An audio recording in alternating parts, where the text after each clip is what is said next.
Hi నమస్తే, నేను మీ Rapolu Bhaskar, high court advocate, Hyderabad.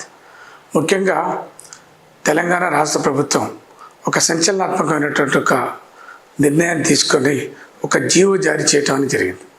ఏంటి, రాష్ట్ర వ్యాప్తంగా అనేక మంది రైతులు భూముల సమస్యలతోటి బాధపడుతున్నటువంటి పరిస్థితి.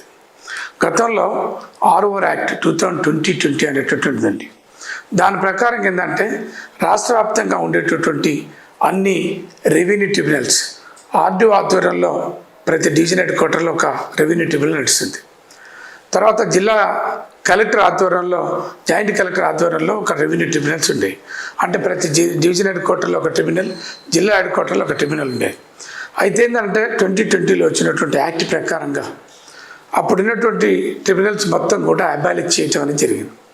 దాంతో ఏంటంటే సమస్యలు ఉన్నటువంటి రైతులందరూ కూడా కోర్టులకు వెళ్ళిపోవడం, సూట్లు వేసుకోవడం, అడ్వకేట్లను పెట్టుకోవడం, లక్షలు ఖర్చులు పెట్టుకోవడం, కోర్టుల చుట్టూ సంవత్సరాల కొద్దీ తిరిగినా కూడా సూట్లు పరిష్కారమైనటువంటి పరిస్థితి కనపడతలేదు. అందుకనే వాటన్నిటి మీద ప్రభుత్వానికి రకరకాల కంప్లైంట్స్, రిప్రజెంటేషన్స్ రావటం అనేది జరిగింది. అయితే రేవంత్ రెడ్డి గారి ఆధ్వర్యంలో ఈ ట్రిబ్యునల్స్ని తిరిగి రీఓపెన్ చేయాలని, ఆ యొక్క డివిజన్ హెడ్ క్వార్టర్లో ఆర్డీఓ ఆధ్వర్యంలో ట్రిబ్యునల్స్ పెట్టాలని, జిల్లా కలెక్టర్, జాయింట్ కలెక్టర్, రెవెన్యూకి సంబంధించినటువంటి కలెక్టర్ తోటి ఈ ట్రిబ్యునల్స్ని ఏర్పాటు చేయాలని చెప్పేసి ప్రభుత్వం ఒక నూతన చట్టాన్ని, భూభారతి అనేటువంటి ఒక చట్టాన్ని తీసుకురావడం జరిగింది. భూభారతికి సంబంధించినటువంటి చట్టంలో సెక్షన్ 13 అనేటటువంటి ఆర్ఓఆర్ యాక్ట్, కొత్త ఆర్ఓఆర్ యాక్ట్ 2020-25 ఏం చెప్తుందనంటే, రాష్ట్ర వ్యాప్తంగా 16,650 కేసులు ఇప్పటికీ పెండింగ్లో ఉన్నాయి. వాటన్నిటిని కూడా ఇమ్మీడియట్గా నెల రోజులు టైం పెట్టి పరిష్కరించాలని చెప్పేసి రెవెన్యూ అధికారులకు ట్రిబ్యునల్స్ ఓపెన్ చేయాలని చెప్పేసి ప్రభుత్వం ఆదేశాలు ఇవ్వటం అనేది జరిగింది. అయితే ఏంటంటే, ఇప్పుడు ఎవరైనా ఒక వ్యక్తి మనకు సంబంధించినటువంటి భూమి ఉంది, ఒక ఎక్స్ అయినటువంటి వ్యక్తి వై చేయించుకోండు, అక్రమంగా ఆయన పేరు మీద పట్టా పోయింది, ఏ రకమైనటువంటి టైటిల్ లేదు, అయినా ఆయన పేరు మీద పాస్ పుస్తకాలు ఇచ్చిండ్రు. అట్లాంటివి కొత్త పాస్ పుస్తకాలు, మనకు రావాల్సినటువంటి పాస్ పుస్తకం పక్కడి పోయినా, ఎక్స్టెంట్స్ తగ్గినా, లేదు ఏ రకమైనటువంటి కారణాలు ఒక వ్యక్తి బదులు ఇంకో వ్యక్తికి పాస్ పుస్తకం వచ్చినా, చాలా పెద్ద ఎత్తున కంప్లైంట్స్ ఏంటంటే, ఒక ఎక్స్ అయినటువంటి వ్యక్తి చనిపోతే వై భార్యకి ఇవ్వకుండా ఇంకో వ్యక్తికి పాస్ పుస్తకాలు ఇచ్చినటువంటి పరిస్థితి, సొంతం కొడుకులకి ఇవ్వకుండా వేరే వ్యక్తుల యొక్క కొడుకులకు ఇచ్చినటువంటి పరిస్థితి.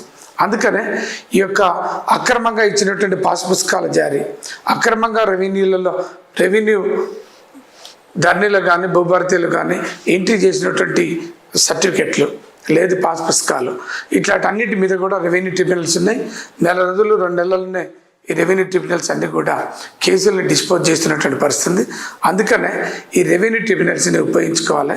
రైతులందరూ కూడా కోర్టులకు పోయి టైము, ఎనర్జీ, డబ్బులు వేస్ట్ చేసుకోకుండా అతి తొందరగా పరిష్కారం అయ్యేటటువంటి ఒక వేదిక రెవెన్యూ ట్రిబ్యునల్స్. ఈ రెవెన్యూ ట్రిబ్యునల్స్ని ఉపయోగించుకోవాలి. కింది స్థాయిలోనే తక్కువ సమయాల్లో తక్కువ ఖర్చుతోటి ఆర్డీఓ దగ్గర, కలెక్టర్ దగ్గర పోయి మీ యొక్క సమస్యలు పరిష్కరించుకోవాలి. ఒకవేళ ఎంఆర్ఓ చేసిన తప్పుల మీద ఆర్డీఓ దగ్గర అప్పీల్ వేస్తారు. ఆర్డీఓ ఏదైనా తప్పుడు నిర్ణయాలు తీసుకున్నప్పుడు, ఆయన యొక్క ఇచ్చేటటువంటి నిర్ణయం తప్పుడు, న్యాయంగా లేదనుకున్నప్పుడు కలెక్టర్ కోర్టులో మనం ఈ అప్పీల్స్ వేసుకోవచ్చు, రివిజన్ వేసుకోవచ్చు. వాటన్నిటిని కూడా ఈ ట్రిబ్యునల్స్ని ఉపయోగించుకోవాలని, తొందరగా సత్వర న్యాయం పొందాలని చెప్పేసి మీ అందరి దృష్టికి తీసుకొస్తున్నాను. నమస్కారం.